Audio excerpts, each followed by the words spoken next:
Pokud toužíte po příbězích plných úspěchu, odhodlání a splněných snů, tak jste tu správně. Díky tomuto pořadu se ponoříme do světa, kde každý host v sobě nese sílu změnit svět a my máme tu čest být jejich hlasem. Vítám vás v pořadu Roma Lady a naším dnešním hostem je Tommy Bělá, romský zpěvák, který se pohybuje na české hudební scéně. Během své kariéry Tommy pracoval na rozvoji svého hudebního stylu a produkoval několik skladeb, které kombinují tradiční romské prvky s moderním popem a R&B.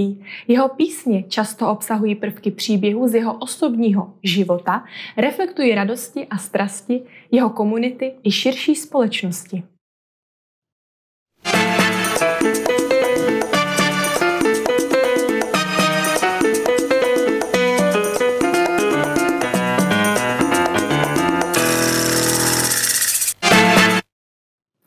Tomi, já tě jako dalšího muže vítám v pořadu Roma Lady a moc děkuju, že jsi mezi nás přišel. Ahoj, já děkuji za pozvání.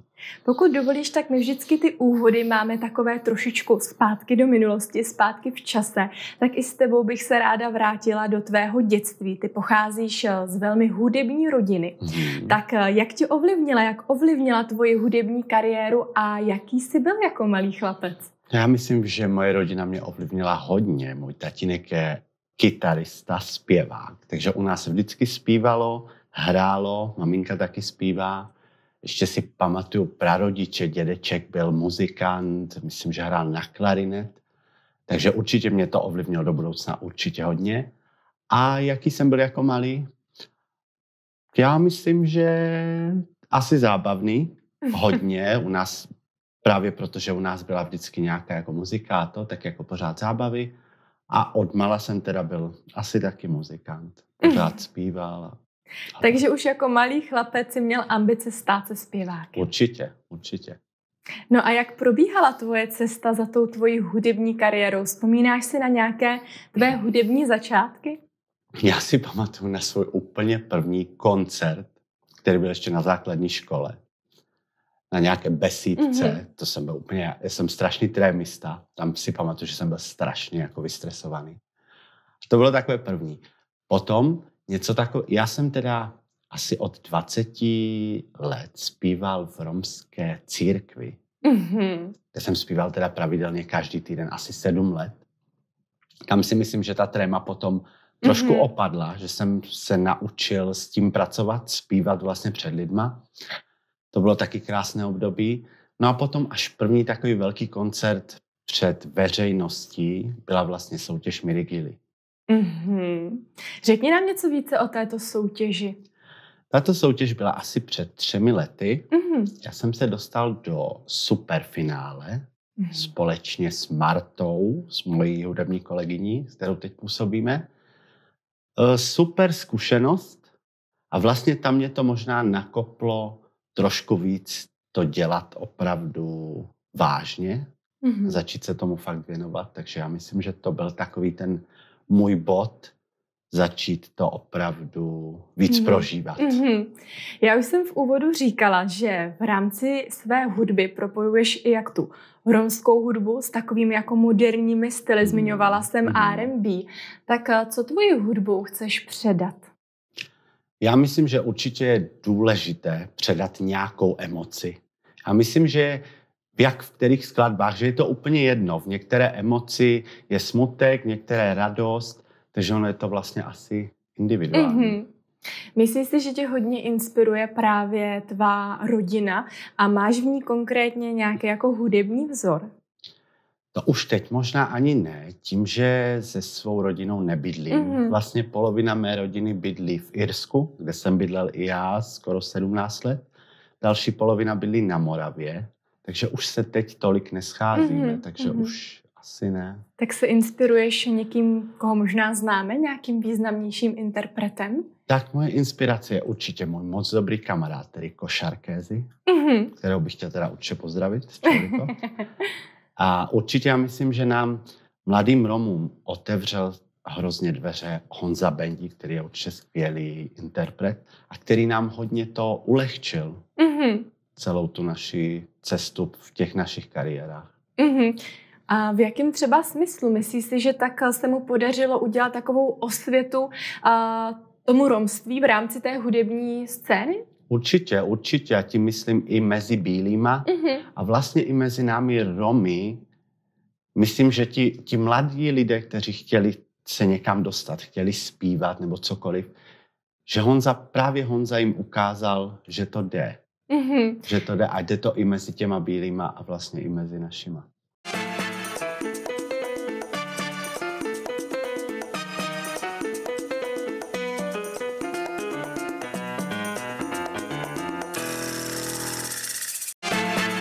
Dokázal by si nám zhodnotit tvůj osobní názor na tu romskou hudbu právě na té české hudební scéně? Já myslím, že za poslední roky se romská hudba opravdu hodně posunula. Že už málo kdo dělá tu tradiční, i když je krásná, ale hodně začínají interpreti kombinovat právě tu tradiční romskou hudbu s tím moderním, což si myslím, že je strašně dobře. I pro neromské posluchače, že ji začínají vnímat trošku líp, takže já myslím, že jenom pozitivně. Tvá kariéra už je dlouhá, dlouho působíš na hudební scéně. Máš určitě mnoho úspěchů, které my z diváky samozřejmě víme, ale když by si sám měl říct nějaký třeba, na který seš nejvíce hrdý, dokázal by si zmínit třeba konkrétní úspěch, anebo třeba i nějaký moment, kdy jsi si s rukou na srdci řekl, tak naplnil jsem si ten svůj dětský sen stát se zpěvákem? A myslím, že těch momentů bylo určitě víc. Společně s Martou, kterou jsem zmiňoval, teď hodně koncertujeme a je to vlastně na každém koncertu, kdy hlavně ty lidi na těch koncertech zpívají naše písničky, chodí se fotit, obdivují nás. My vlastně pořád se s Martou bavíme o tom, že se nepovažujeme za nějak známé nebo dejme tomu celebrity. A vždycky, jak jdeme z těch koncertů, tak jsme toho úplně nabití. Říkám, Marto, tak asi to bude dobrý. Takže to nás hodně jako nabíjí. A největší úspěch, zase bych řekl společně s Martou, určitě písnička Hasta la Vista, která má přes 1 600 000 vidění jenom na YouTube. Takže to je určitě taková naše chlouba. To je jako úžasný úspěch, to číslo je úplně neskutečné, když se jako nad tím člověk zamyslí. Určitě, vážení diváci, pokud jste neviděli díl pořadu Roma Lady s Martou Berkyovou, tak si ho najděte, už je veřejně dostupný. A my si tady dneska pustíme nějaký další váš společný hit v rámci té hudební vložky. Ale ještě než se dostaneme k tomu konkrétnímu, tak dokázal by si zmínit třeba ještě nějakou jinou spolupráci s nějakým interpretem, které si třeba velmi vážíš? Určitě, jak už jsem zase dřív vzpomenul, můj moc dobrý kamarád, strašně talentovaný zpěvák, bojovník, můj kamarád Rico Sharkezi, s kterým máme teda 2 společné skladby, na které jsem neskutečně pyšný. No a můžeš nám třeba říct začátek té spolupráce, jak jste se k sobě dostali a vlastně průběh, jak to, jako než vznikne ten finální klip, který my tady také si pustíme, tak jaká byla vaše cesta? Tak já jsem Rika celou dobu, co působil, obdivoval. A našli jsme se úplně nějak náhodou na sociálních sítích, jsme prohodili pár slov, všechno bylo super, nějak jsme se moc dobře zkamarádili, začali jsme si volat, já jsem hodně se ho ptal na jeho hudební kariéru, jak všechno probíhalo a tak. A vlastně jsem dostal do rukou jednu skladbu, Na muši neste daral. A strašně jsem toužil s ním naspívat. My už jsme byli kamarádi. A já se hrozně styděl ho oslovit. Nevěřil jsem vlastně v to, že by se mnou tu spolupráci udělal. Jednoho dne jsem se teda odhodlal. Napsal jsem mu a on jim tak jako, OK, tak to uděláme. Říkám, fakt, to bylo všechno. Tak jsme se domluvili, já jsem vtedy bydlel ještě v Irsku. Rico přiletěl ke mně a měli jsme strašný problémy. Natočili jsme písničku ve studiu, mysleli jsme, že je to OK. Natočili jsme krásný, složitý klip. Tím, že Rico je bohužel po autonehodě na vozíčku, tak to bylo docela komplikované, protože jsme Rika jsme tlačili do prostřed pole třeba.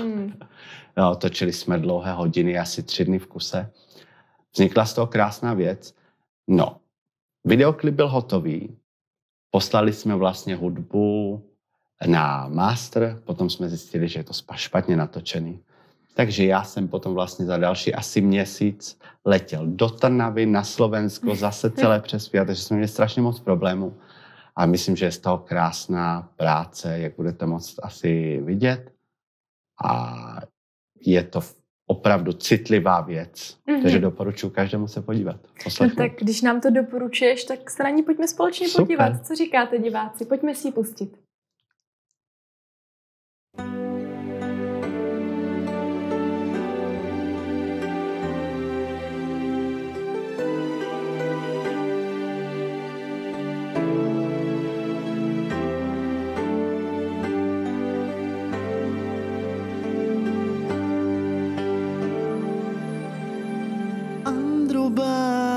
Pari pena sal Na janes dureder caite jal Na janes tu ani tarte jivel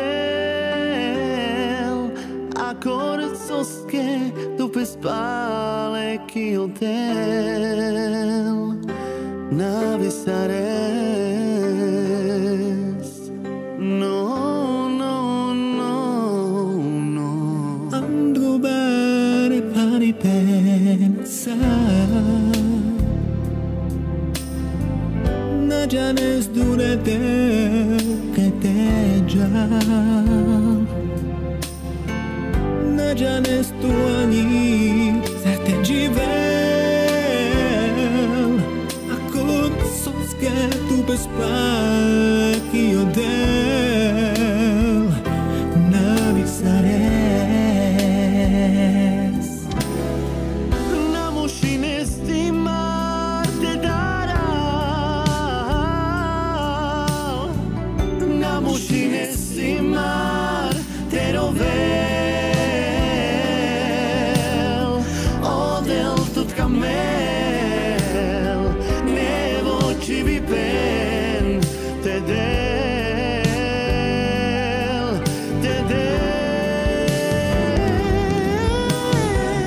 Namušines i mar te daral Namušines i mar te rovel Odel tot camel Nevo ci vipen te del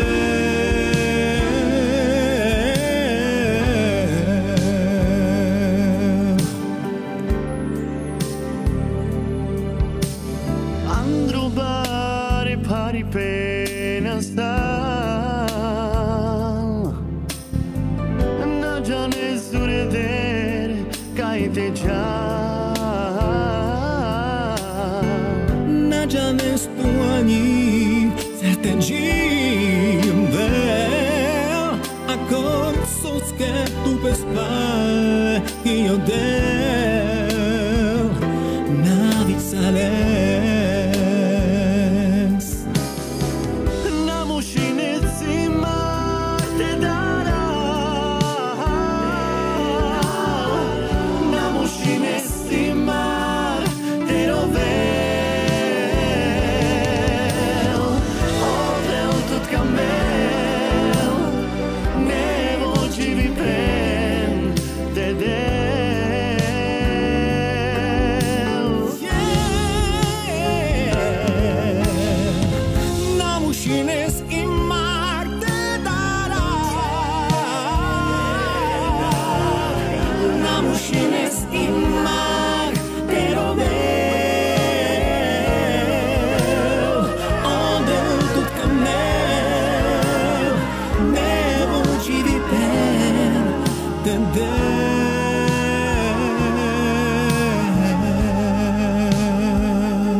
Tak to byl opravdu velmi kvalitní příběh a silný a taky velmi povedená spolupráce.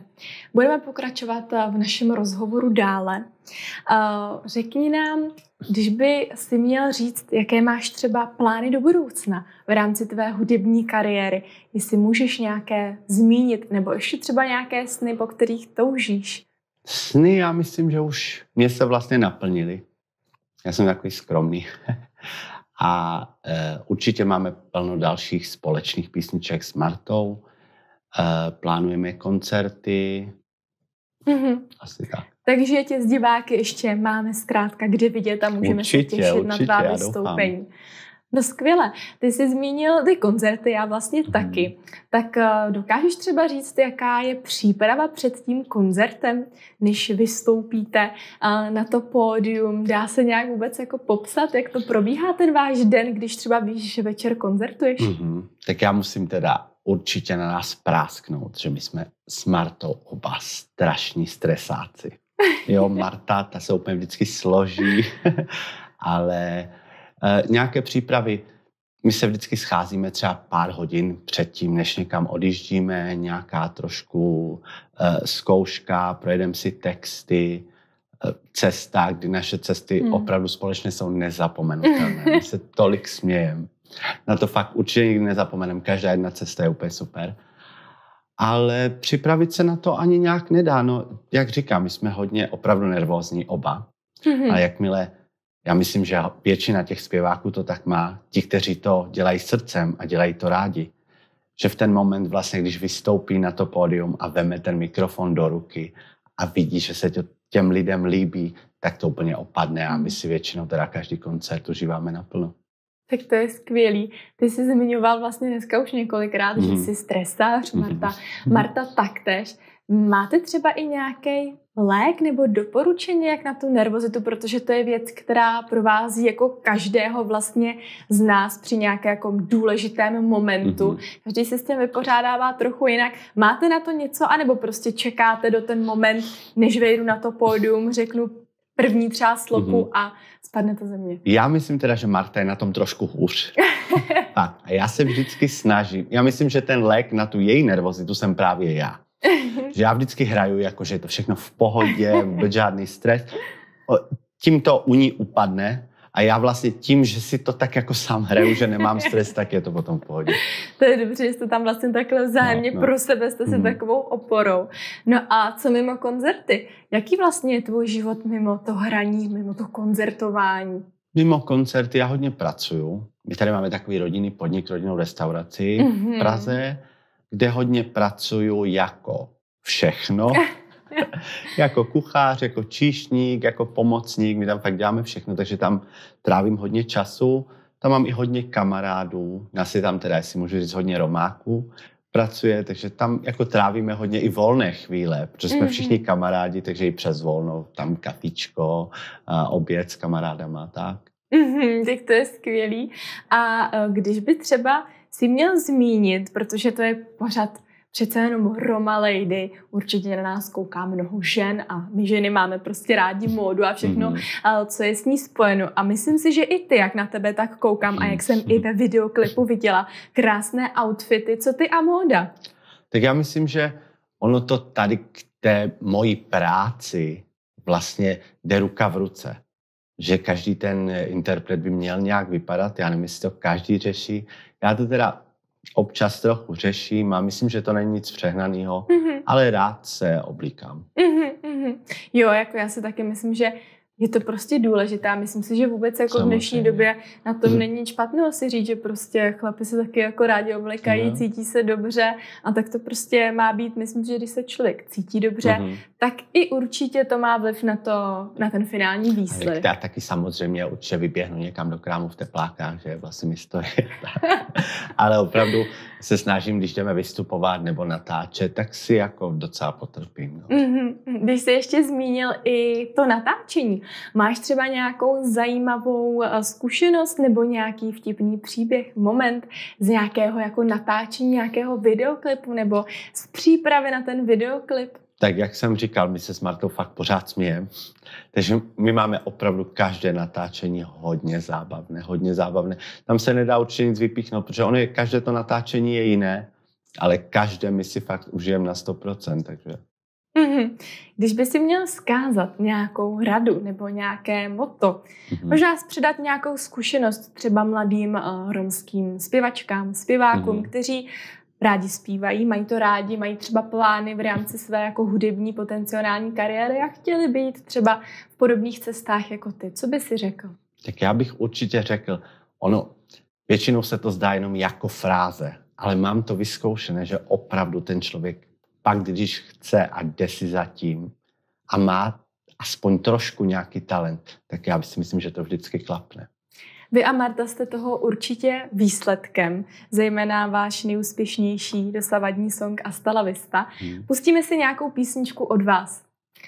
Marta a Tommy.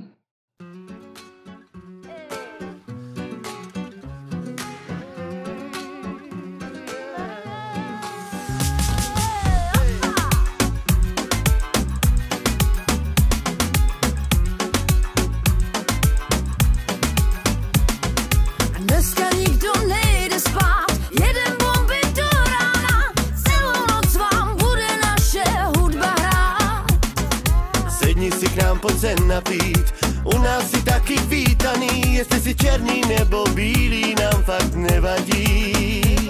Hraje hudba, budem zpívat, v jedný ruce je tequila.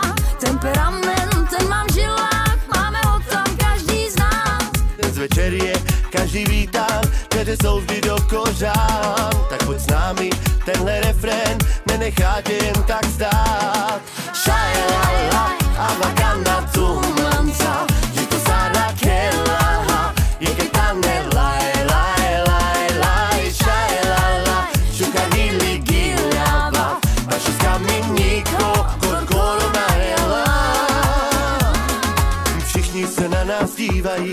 A každý nám jen závidí, protože se Roma ze všech nejlíp baví.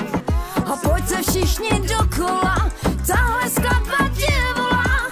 Nikdo z vás u stolu není nikdy sám. Hraje hudba, budem zpívat, v jedný ruce je tequila. Temperament, ten mám v žilách, máme ho tam každý z nás. Dnes večer je každý vítán, dveře jsou vždy do kořán. Tak pojď s námi, tenhle refrén nenechá tě jen tak stát. Šajlala, avakana tumanca, že to sára kela, je ketane laj, laj, laj, laj. Šajlala, šukadili gilava, vaše skameníko, korkolo najela.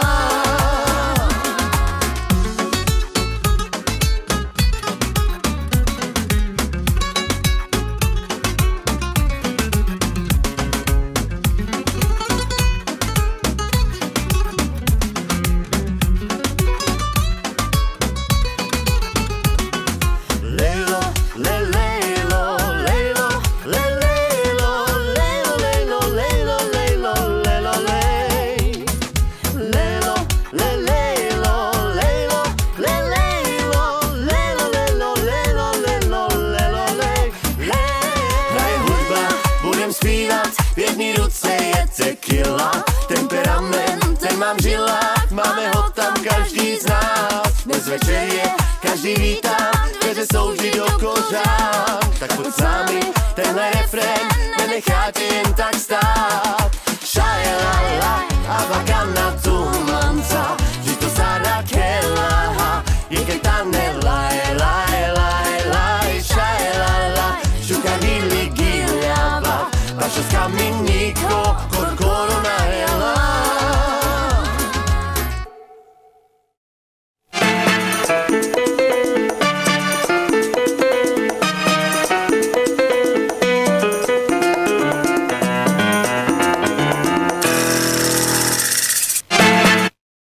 Tak Tommy se nám z videoklipu přesunul až sem k nám do studia, konkrétně před naši honosnou zeď.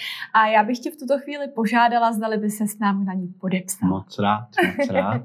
A já už jsem tady z dálky viděl, že je tady podepsaná Martička. No tak to samozřejmě tak já to dám někde blízko. musíš knít. Někde blízko. Ať jste i na naší zdi takhle při sobě.